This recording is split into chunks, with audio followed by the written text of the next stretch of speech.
The Shin Megami Tensei series is a pretty daunting franchise. There's a lot of games in this series and it would be pretty hard to get into it as a new-time fan. I'd highly recommend starting with Persona 4 or 5, whichever is cheapest or whichever is the easiest to access for you, as a pretty good entry point that can teach you about the base mechanics of the game.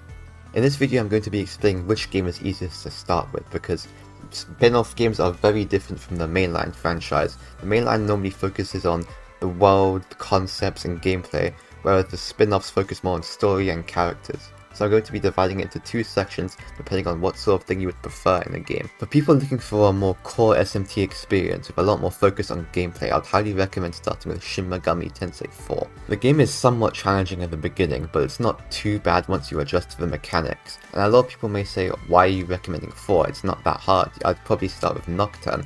Well, 4's beginning is pretty challenging, especially to a new player. Shin Megami Tensei normally only really gets easy once you get used to the mechanics and adjust to everything. Shin Megami Tensei 4 is also a more modern game compared to Nocturne, so it's a lot easier to get into, and it also has the alignment system that's used in most other SMT games, whereas Nocturne uses the reason system, which is pretty different. For people who want a story experience which has interesting story and characters, I'd probably start with Digital Devil Saga.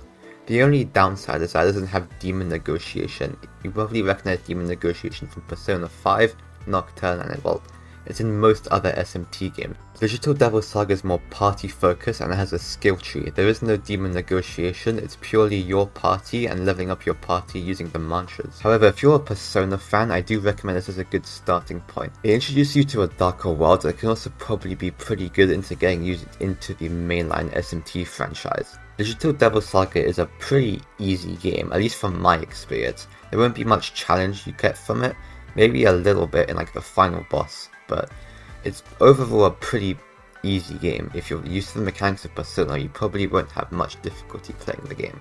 Now, the main reason why I'd recommend a starting game to two different types of people, depending on whether you prefer story or whether you prefer gameplay, is because some games aren't everyone's cups of tea. I'm not a huge fan of a lot of the mainline games apart from Strange Journey and Apocalypse, and that's probably not a very popular opinion, mostly the Apocalypse part. From this point on, I would highly recommend playing Strange Journey. Strange Journey has a very good mix of story and characters while also maintaining a great world, gameplay and demon negotiation.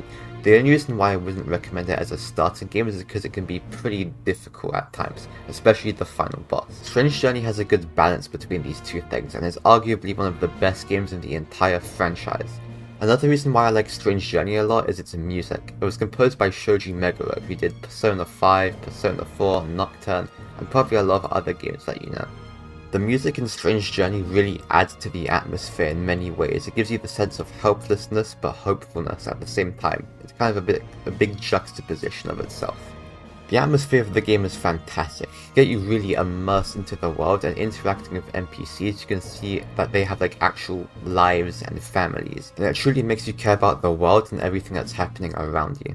Another great thing about Strange Journey is its dungeon crawling. It's a first-person dungeon crawler similar to Etrian Odyssey if you ever played those games. And in my opinion, Atlus are very good at doing first-person dungeon crawlers. A lot of people don't like the dungeons of Strange Journeys because there's a lot of invisible doors and people aren't really a huge fan of it because it just seems very annoying, but in my opinion it's probably the best designed dungeons Atlus have done outside of Etrian Odyssey. Now, I know a lot of hardcore Megaten fans probably won't agree with me. They'll probably say play Nocturne, Devil Survivor and all these great games, but the problem is with Devil Survivor is it's pretty hard, and in my opinion Nocturne kind of falls off at the later half, especially with its Amala dungeons getting more and more annoying as you go on. However, just because I don't think they're good entry points doesn't mean I don't think they're good games. They have a lot of good things about them, and to be honest, at this point I'd probably recommend playing Nocturne and 5.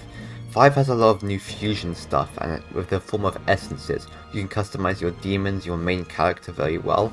And it's honestly probably the most fun thing about the game, minus the open world systems. And Nocturne's first half of its gameplay is really fun. As the dungeon crawling does get more annoying in Nocturne, it certainly isn't a bad game by any means, it's just not as good as the other games in my opinion. If you're still looking for more of a story experience, I would highly recommend Devil Survivor. Even though the game is really fucking hard, like super hard, it is a very good game in terms of story and its alignment. Its alignments are probably the best in the entire franchise, and in my opinion it is closest to what core SMT is. Devil Survivor has one of the best stories in the entire series, and while it certainly is hard, in my opinion it adds to the experience because it really puts the survive part in Devil Survivor. It really makes you feel as though you're only surviving and not actually winning. From here on out you can play whatever you want. You don't even have to listen to this list in the first place. You can go and play, like, I don't know, Devil Survivor first, which, while that game is amazing, I don't think it's a very good entry point to the series. Truth be told, my opinion on games and my opinion on what order you play the games in doesn't really matter. I can only give advice based off my experience for the franchise and what I think would be best for a beginner. Either way, this is what I think people should do if they want to get into this series. Also play Jackbows, that too.